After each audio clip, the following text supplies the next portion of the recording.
Welcome to Virtual Wayback.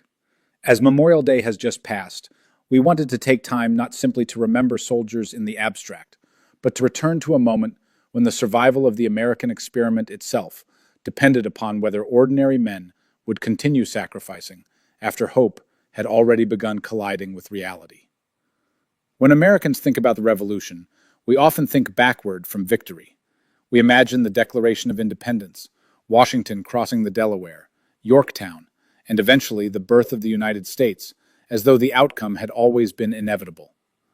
But in June of 1776, nothing felt inevitable. The colonies were moving rapidly toward independence, yet many still feared what independence would actually require. The Continental Army remained fragile. Enlistments were short. Soldiers went unpaid or watched inflation consume the value of their wages. Disease spread through crowded camps. Families at home struggled while fathers and sons remained absent. And looming over everything was New York. The British were preparing what many believed would become the largest military operation yet seen in North America. George Washington understood the danger clearly. If New York fell, and privately he feared it might, the consequences could reach far beyond the battlefield.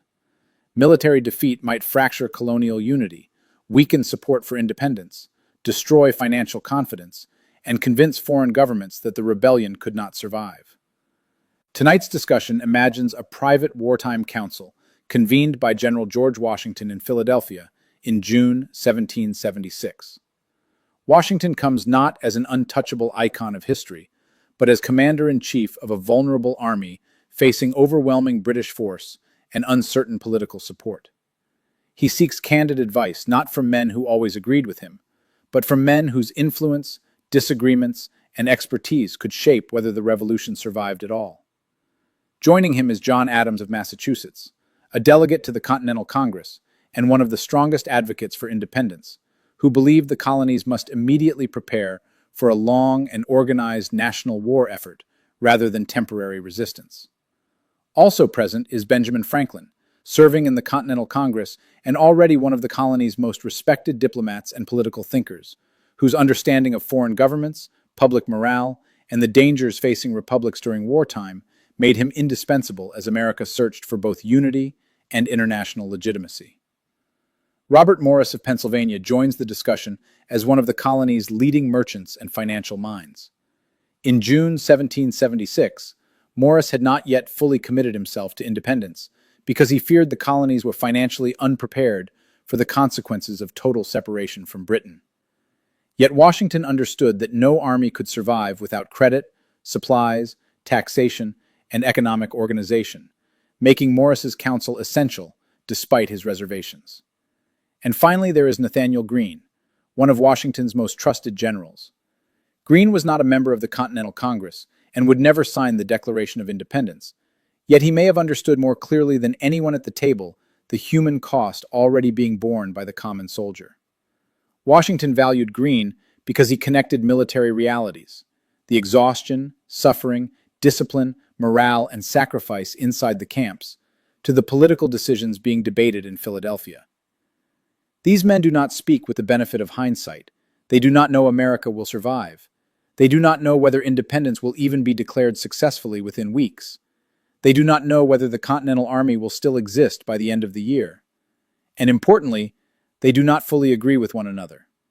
What follows is not modern political commentary, nor simple dramatic reenactment, but a historically grounded reflection on the fears, disagreements, strategic realities, and immense sacrifices surrounding the American cause in the summer of 1776.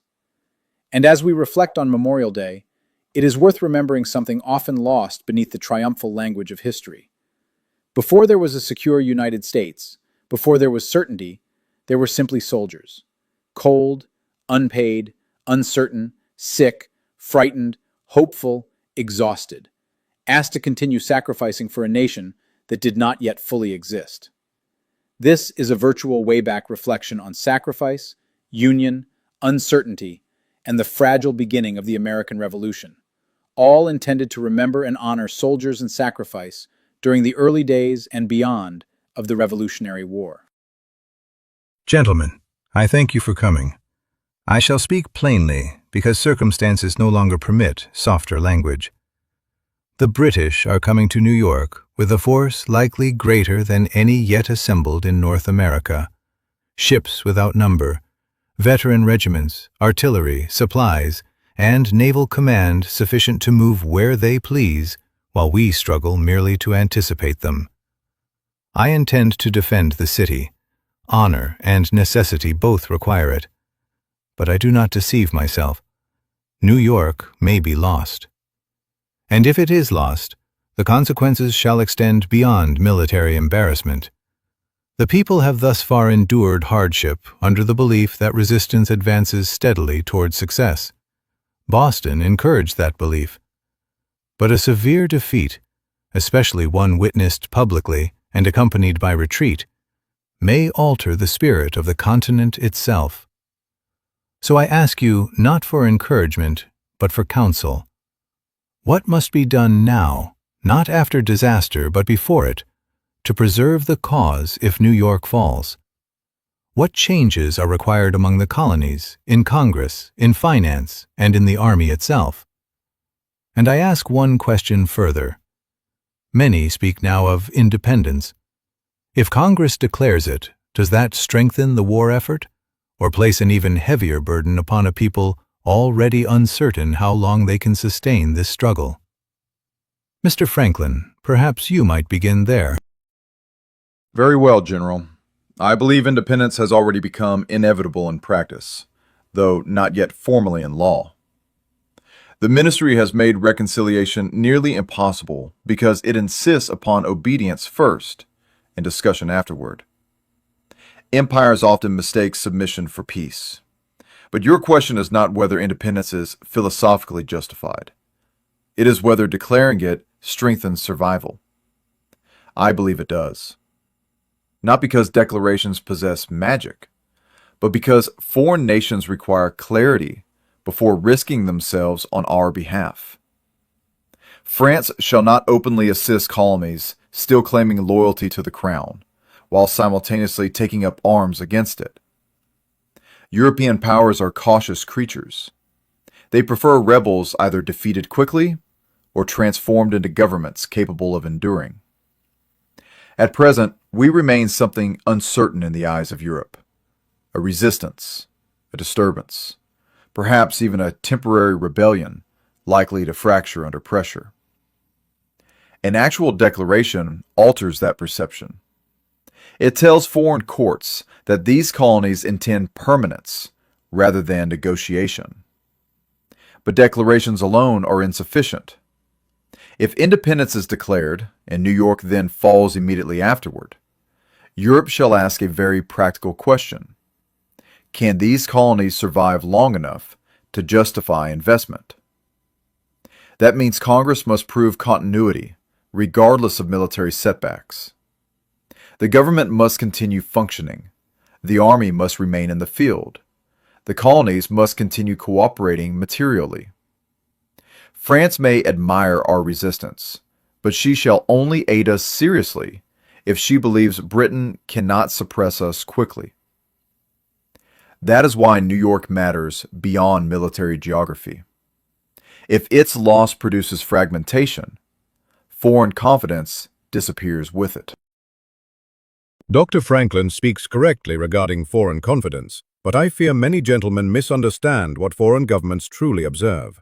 They do not chiefly observe speeches. They observe stability, credit, administration, revenue, discipline. If independence is declared while Congress still depends almost entirely upon emergency borrowing and printed currency, then military defeat may produce financial panic faster than many anticipate. I shall speak bluntly. At present, the colonies behave as though war expenses may somehow distribute themselves naturally through patriotism. They will not. If New York falls while Congress continues issuing paper unsupported by reliable taxation, its value shall deteriorate rapidly. Soldiers already complain their wages purchase less than promised. Merchants increasingly hesitate extending credit for military supply. And what follows then? Shortages, desertion, civil resentment, accusations between colonies, speculation, hoarding. War strains societies unevenly. Men enduring sacrifice begin measuring whether others sacrifice equally. So I say now, If Congress means to declare independence, then Congress must also demand immediate financial obligations from the states,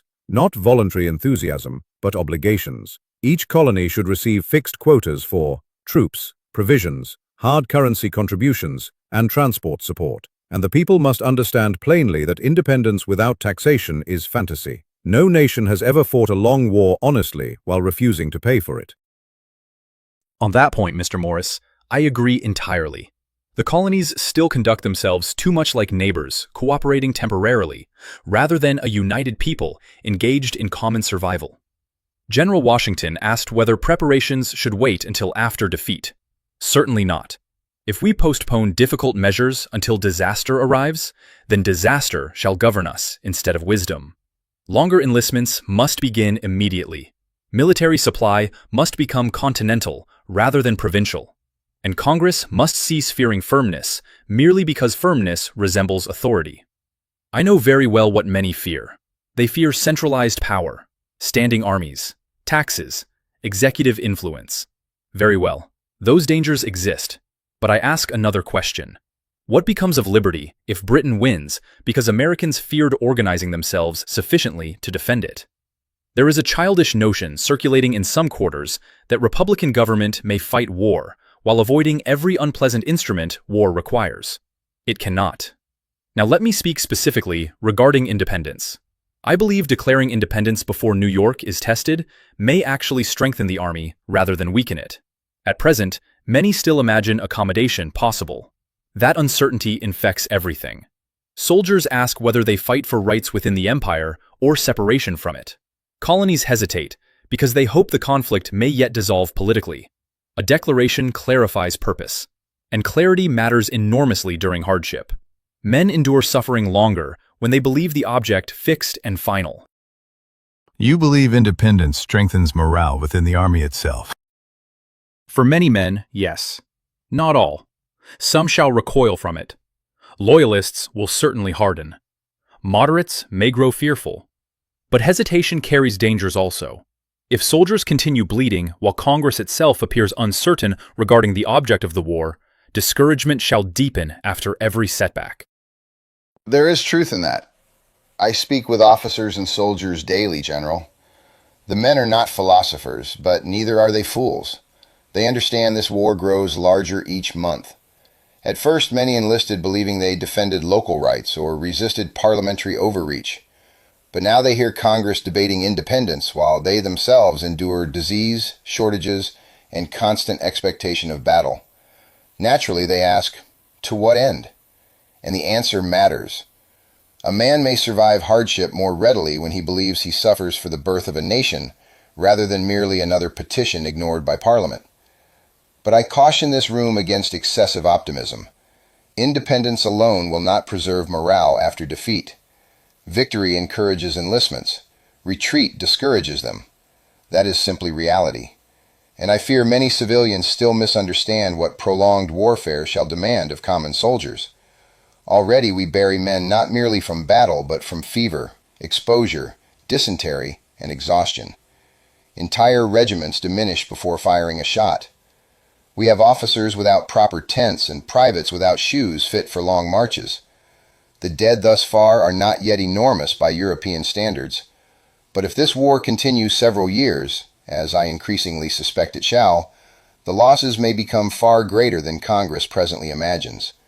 Not only in lives ended, in lives damaged.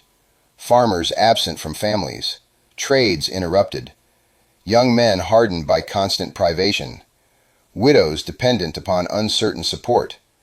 The Army remains willing today because hope still exceeds fatigue. But hope must eventually be reinforced materially. What specifically would reinforce it? 3 things immediately. First, certainty of enlistment terms. The constant expiration of service weakens the Army beyond measure. Every few months, experienced men depart while inexperienced men arrive. We do not build continuity. We rebuild fragments.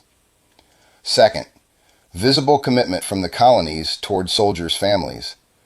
If a soldier believes his wife and children may descend into poverty while Congress debates abstractions, he shall not re-enlist forever from patriotism alone. Third, honesty. I believe the people can endure much harder truths than politicians often suppose, but they grow bitter when promised short wars and easy victories. If New York falls, Congress must not pretend otherwise. The people must hear plainly that this struggle may continue years and require sacrifices not yet fully imagined. General Greene touches something essential. Republics survive hardship better than humiliation.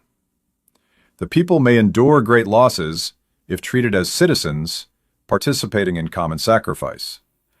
But if they begin believing themselves deceived or unequally burdened, resentment spreads rapidly. And that brings us again to colonial unity. I confess this concerns me almost more than British arms. Military defeat alone rarely destroys large causes. Division does. Suppose New York falls, and New England accuses the middle colonies of insufficient support. Suppose southern colonies conclude the war now threatens their commerce excessively. Suppose wealthy merchants secure protections unavailable to ordinary farmers whose sons fill the ranks. Then Britain need not conquer all 13 colonies together. She may recover them separately through exhaustion and mistrust. Therefore, Congress must begin cultivating continental identity intentionally. The people must cease thinking first as Virginians, Pennsylvanians, or Massachusetts men when considering the war's burdens. Otherwise, every setback shall reopen provincial jealousies. Yet unity requires fairness. You cannot ask some colonies endlessly to contribute disproportionately while others delay compliance. Resentment flows financially as surely as politically. If Congress wishes durable union, then obligations must become measurable and public. Let each colony see clearly who supplies troops, who delays, who pays, who withholds, who profits from war contracts, and who bleeds most heavily. Shared sacrifice preserves union. Perceived imbalance destroys it. Then perhaps this war shall force Americans to become a nation sooner than many intended. Because half measures will no longer suffice after this summer. If New York falls and the colonies retreat into local thinking, the revolution dies slowly, even if the army survives temporarily. But if defeat instead convinces Americans that survival depends upon greater union, then Britain may win cities while losing the continent politically. And what if the people refuse these sacrifices? Longer enlistments, taxes, greater central authority, years of uncertainty. What if Americans desire liberty greatly, but not greatly enough to endure all this? Then the army eventually dissolves. Not all at once, not dramatically. It thins. Re-enlistments weaken. Desertions increase. Officers resign. Supplies deteriorate. Morale hardens into bitterness. And Britain waits. Professional armies understand patience better than republics often do. That is why the treatment of soldiers matters so greatly now, before catastrophe. An army that believes itself remembered may survive defeat. An army that believes itself used may not. Which is why this moment matters beyond military planning alone. Congress now approaches a declaration that will either bind the colonies more tightly together or expose how uncertain that unity truly remains. History may later remember independence as inevitable. I assure you, sitting here tonight, it does not feel inevitable at all. Gentlemen, I am obliged to you. You have not given me comfort, but you have given me clarity, and clarity is of greater use. I shall return to New York with no illusion that courage alone will preserve the army, nor that declarations alone will preserve the Union. If Congress means to proceed toward independence, then it must understand that independence will demand more than a vote. It must demand a system. I would therefore ask Congress for the following. First, that it resolve immediately upon a more permanent army. The present manner of short enlistments cannot continue. We cannot defend a continent with soldiers whose service expires just as they become useful. Congress must authorize longer enlistments, provide proper inducements for them, and make plain to every colony that the army must not be rebuilt from its ruins every few months. Second, that provision be made for the soldiers not merely as fighting men, but as citizens who have entrusted their lives and families to the public cause. Their pay must be made as reliable as Congress can contrive. Their rations, clothing, blankets, arms, and medicines must not depend upon accident or local convenience.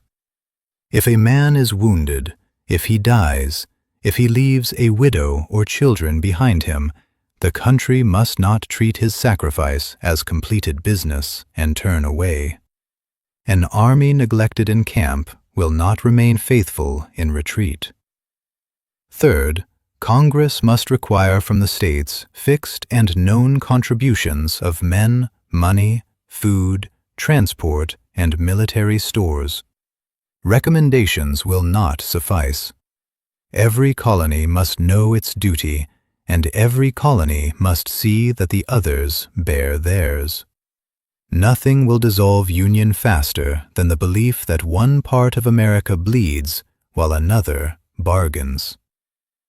Fourth, Congress must prepare the people for a long war.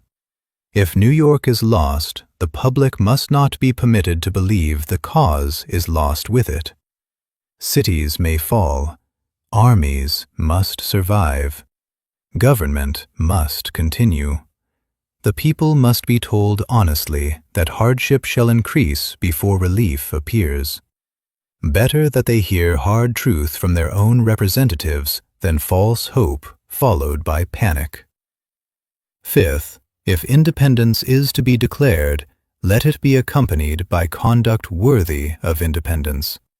Let foreign nations see not merely that America has separated herself from Britain, but that she can sustain armies, honor debts, preserve civil authority, and act with union. Without that, Europe will regard us as insurgents soon to be subdued. With it, we may become a people worth assisting. And finally, Congress must understand this. The preservation of the Army and the preservation of the Union are now the same question. If the Army dissolves, the Union will become argument without force. If the Union fractures, the Army will become force without foundation.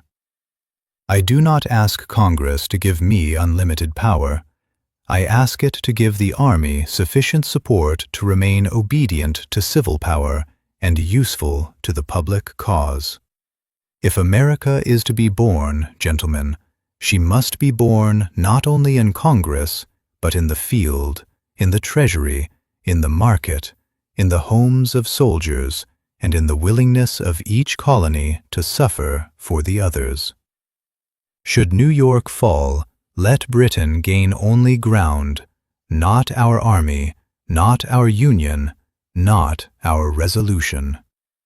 That is what I shall ask of Congress, and that is what I fear we must have, or all our courage will be spent in vain. In the weeks that followed this imagined council, many of the fears and recommendations discussed around that table became immediate realities. On July 2nd and July 4th of 1776, Congress voted for and approved the Declaration of Independence. The colonies formally committed themselves not merely to resistance, but to separation from Britain entirely. What had once been rebellion now became a struggle for national survival. And then came New York. By late summer and autumn, Washington's fears proved well-founded.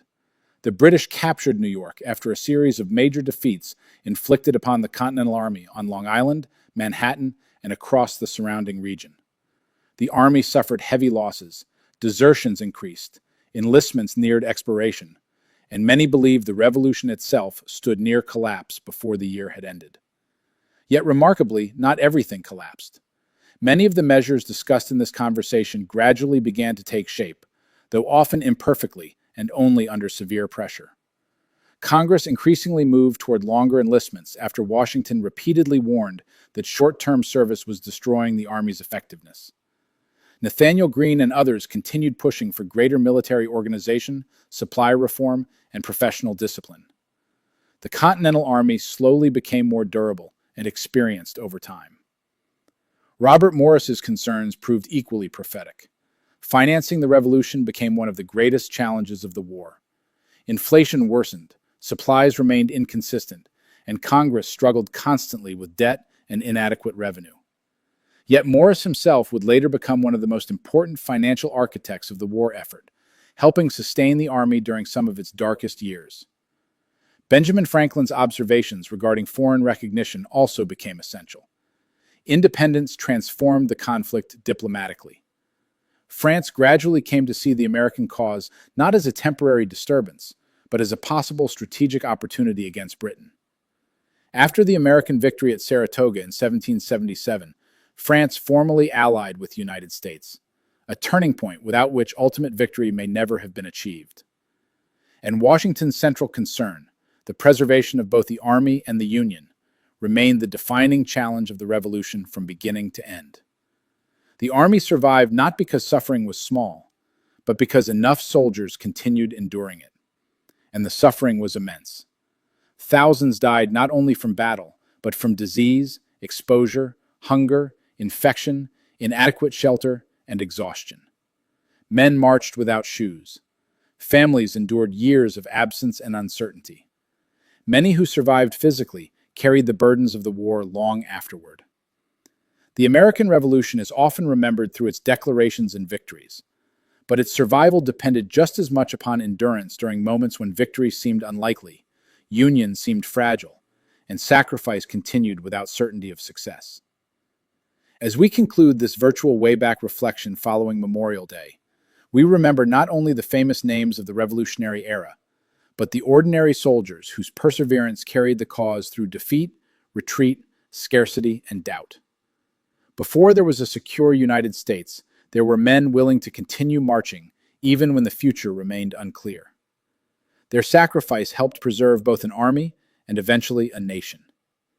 Thank you for listening and for joining Virtual Wayback in honoring and remembering the soldiers who sacrificed during the earliest and most uncertain days of the Revolutionary War, and all those who would continue that sacrifice in the years that followed.